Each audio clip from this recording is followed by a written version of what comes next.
white bread, wheat bread, whole grain bread, and it's not just the breads. There's the same issues with white rice versus brown rice and tortillas and corn tortillas. What are some good carbohydrate options for our student athletes to buy to incorporate into their diets? Well, something to keep in mind, you do want to choose healthy grains, and all those that you mentioned are very healthy. The difference between white rice, brown rice, white bread, wheat bread is the fiber content.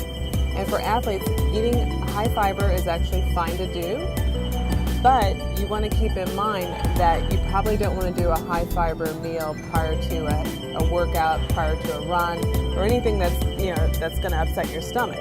One thing to look for on your breads, if you're choosing a nice whole wheat bread, look for the fiber content to at least match the protein content. And for example, the protein in this whole wheat bread is 5 grams and the fiber is 3 grams. So this is actually a really good choice. You want it to at least be the same or the protein a little higher.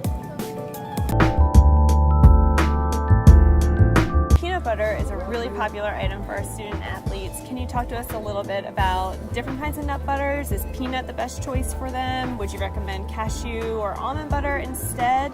And now there's also even a powdered variety. Well, one thing, especially when you're on a budget, peanut butter is fine and it's a fine option. Many of the nut butters are very similar to peanut butter.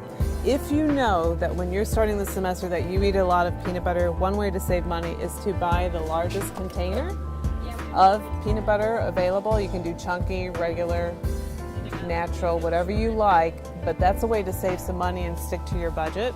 The nut butters, as you mentioned, there's lots of varieties, whether it's almond butter, cashew butter, any of the natural peanut butters are fine. Nutritionally, they're about the same, so it really is a personal choice.